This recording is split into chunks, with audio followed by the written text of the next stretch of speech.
Hello dear students, welcome back to organised knowledge channel. और आज की जो वीडियो है बच्चों, उसमें डिस्कस करेंगे वर्कशीट नंबर 35 फॉर क्लास 8 विषय विज्ञान है।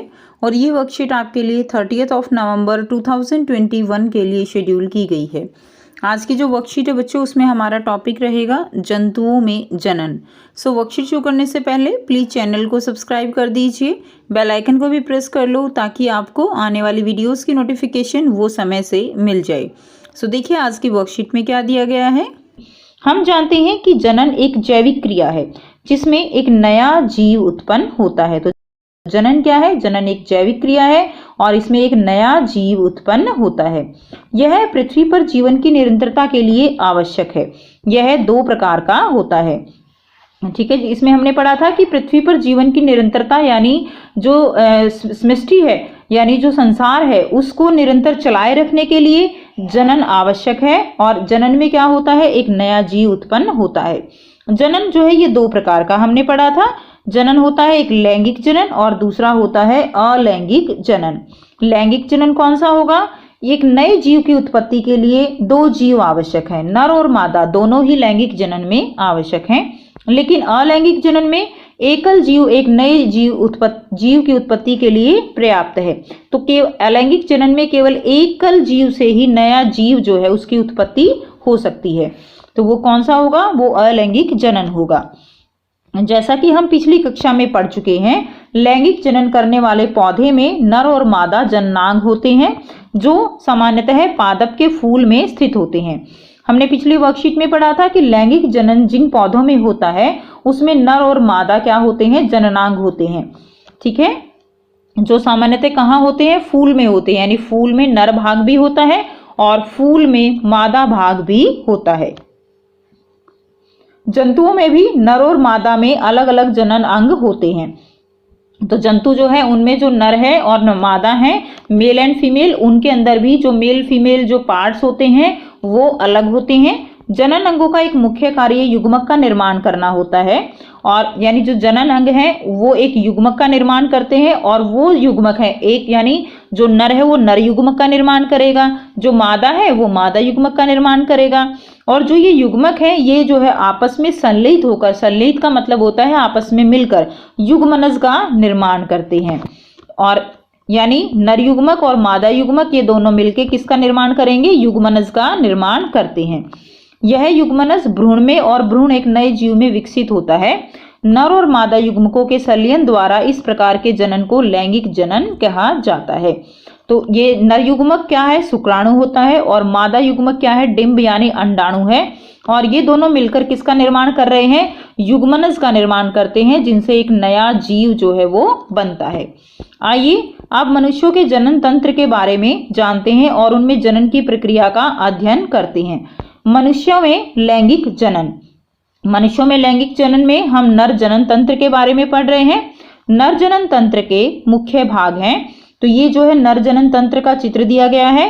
इस चित्र में आप अगर ध्यान से देखेंगे तो एक जोड़ा क्या है? वर्षण है। तो ये क्या है? ये वर्षण है। दो शुक्राणु नलिका है। तो ये जो है क्या है? ये शुक्राणु नलिकाएं हैं। और एक शिशन है। तो ये जो है ये पार्ट क्या है? ये पार्ट जो है शिशन होता है। ये वर्षण हो गए, ये पार्ट शिशन हो गया। और ये जो है क्या है? दो शुक्राणु नलिकाएं होती हैं। तो ये क्या है? ये जो है नर जनन तंत्र के मुख्य भाग हैं। अब वर्षण शुक्राणु यानी नर युग्मक और टेस्टोस्टेरोन नामक हार्मोन का उत्पादन करते हैं। तो जो ये वर्षण है ये, ठीक है, ये क्या करते हैं? ये शुक्राणु क्या होता है? शुक्राणु नर युग्मक होता है। ये शुक्राणु का चित्र है जिसके अंदर सिर होता है और एक लंबी जो है पूंछ होती है। ये पूंछ होती है, ये इसका मध्य भाग है और ये इसका सिर होता है। वर्षण क्या करता है? वर्षण शुक्राणु यानी नर युग्मक और टेस्टोस्टेरोन नामक हार्मोन का उत्पादन करते हैं। उसके बाद देखिए लाखों शुक्राणु वर्षण द्वारा निर्मित होते हैं। तो जो ये वर्षण है इससे लाखों शुक्राणु जो है वो निर्मित होते हैं। और यह एक एकल कोशिका की तरह है। ये क्या है? यह एकल कोशिका यानी एक कोशिका जो है उनकी तरह होते हैं। लेकिन इनमें गुणसूत्रों की संख्या सामान्य कोशिका से आधी होती है। यानी आधे गुणसूत्र जो है वो किससे आएंगे, वो नर से आएंगे, और आधे गुणसूत्र जो है वो मादा से आएंगे। तो इस जो ये कोशिका है इसमें आधे गुणसूत्र होते हैं एक नॉर्मल कोशिका से। उसके बाद देखिए, हालांकि शुक्राणु आकार में बहुत छोटे होते हैं, प्रत्येक के में एक सिरा होता है, एक मध्य भाग होता है, ठीक है, और एक पूंछ होती है। पूंछ सांप की तरह आगे और पीछे शुक्राणु को अंडे की ओर ले जाने के लिए है। तो जो ये पूंछ है ये जो इस शुक्राणु को तैरने में मदद करती है, जिसके कारण ये किसकी तरफ जाता है, जो अंडा होता है, ठीक है, उसकी तरफ ये जाता है। शुक्राणुओं को गर्भाशय और फैलोपियन ट्यूब तक पहुंचना होता है। तो जो ये शुक्राणु है उनको गर्भाशय यानी जो मादा जनन अंग है वहां तक पहुंचना होता है और फैलोपियन ट्यूब तक पहुंचना होता है, ताकि युग्मनज बनाने के लिए डिंब के साथ निषेचन हो सके। डिंब यानी जो अंड होता है, अंड यानी जो मादा जनन तंत्र से हम नेक्स्ट वर्कशीट में पढ़ेंगे मादा जनन तंत्र के बारे में। तो मादा जनन तंत्र में जो है अंड जो है वो निकलते हैं, और जो ये शुक्राणु है उनको अंड तक पहुंचना होता है, फैलोपियन ट्यूब तक पहुंचना होता है, ताकि जो मादा युग्मक है और नर युग्मक है वो दोनों आपस में मिल सके। अब दिए गए हैं कुछ प्रश्न, 5 प्रश्न हैं जिनके उत्तर आपको करने हैं। पहला प्रश्न है, जनन को परिभाषित कीजिए। लैंगिक और अलैंगिक जनन के बीच आपको अंतर लिखना है।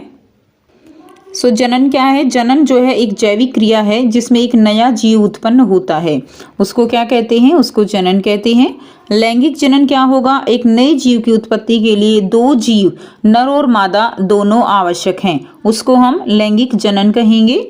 अलैंगिक जनन एकल जीव एक नए जीव की उत्पत्ति के लिए पर्याप्त है। तो अलैंगिक जनन क्या होता है? जिसमें एक ही जीव से नए जीव की उत्पत्ति होती है, उसे अलैंगिक जनन कहते हैं, ठीक है। और लैंगिक जनन जिसमें नर और मादा दोनों की आवश्यकता होती है, उसे लैंगिक जनन कहते हैं। प्रश्न 2, लैंगिक जनन को परिभाषित करें। क्या यह पौधों में होता है? ठीक है, तो क्या यह पौधों में होता है? तो लैंगिक जनन में हम परिभाषा लिखेंगे, एक नए जीव की उत्पत्ति के लिए 2 जीव नर और मादा दोनों आवश्यक होते हैं। तो यह पौधों के साथ साथ जंतुओं में भी होता है। तो पौधों में तो होता ही है, उसके साथ साथ किस में होता है? जंतुओं में भी होता है। तो ये आंसर आप इसमें लिख देंगे। नेक्स्ट देखिए, प्रश्न 3 है, पुरुष जनन तंत्र का एक नामांकित आरेख बनाइए। तो पुरुष जनन तंत्र का एक चित्र बनाना है, तो यहाँ से आप इस चित्र को बना सकते हो, ठीक है। इसमें ये हो जाएगा वर्षण, ये है वर्षण कोश, ये है शुक्रवाहिनी, ये है मूत्र मार्ग। आपकी बुक में भी बच्चों ये चित्र दिया गया है। उसके बाद ये है शिशन, ये है प्रोस्टेट ग्रंथि, ये रहेगा मूत्राशय, ये है बच्चों मूत्र नलिका, और ये रहेगा शुक्राशय। तो ये चित्र जो है आप अपनी कॉपी में ड्रॉ कर लोगे, आपकी बुक में भी ये चित्र दिया गया है, ठीक है। नेक्स्ट देखिए, आपको इसकी प्रैक्टिस भी करनी है। नेक्स्ट दिया गया है प्रश्न 4, पुरुष युग्मक का क्या नाम है? इसका निर्माण कहाँ होता है? तो पुरुष युग्मक का नाम क्या है? शुक्राणु। और इसका निर्माण कहाँ होता है? शुक्राणु का निर्माण वर्षण में होता है। कहाँ होगा? इसका निर्माण वर्षण में होता है। नेक्स्ट देखिए, प्रश्न 5 है, निम्नलिखित कथनों के लिए सही या गलत लिखिए। तो दिया गया है, शुक्राणु एक एकल कोशिका नहीं है। तो शुक्राणु एक एकल कोशिका नहीं है, ये क्या है? ये गलत है, क्योंकि शुक्राणु एक एकल कोशिका है। सेकंड है, वर्षण शुक्राणु और टेस्टोस्टेरोन हार्मोन का उत्पादन करते हैं। तो वर्षण शुक्राणु और टेस्टोस्टेरोन हार्मोन का उत्पादन करते हैं, हमने वर्कशीट में पढ़ा। तो ये बिल्कुल सही स्टेटमेंट है। तो ये थी आपकी आज की साइंस की वर्कशीट। आई होप सभी बच्चों को ये क्लियर है। कोई भी डाउट है तो आप बच्चों पूछ सकते हो। वीडियो अच्छी लगी तो प्लीज़ लाइक कर दीजिए, शेयर कर दीजिए और चैनल को भी सब्सक्राइब कर दीजिए। So thanks for watching. मिलते हैं नेक्स्ट वीडियो में नेक्स्ट वर्कशीट के साथ। Take care students, bye bye.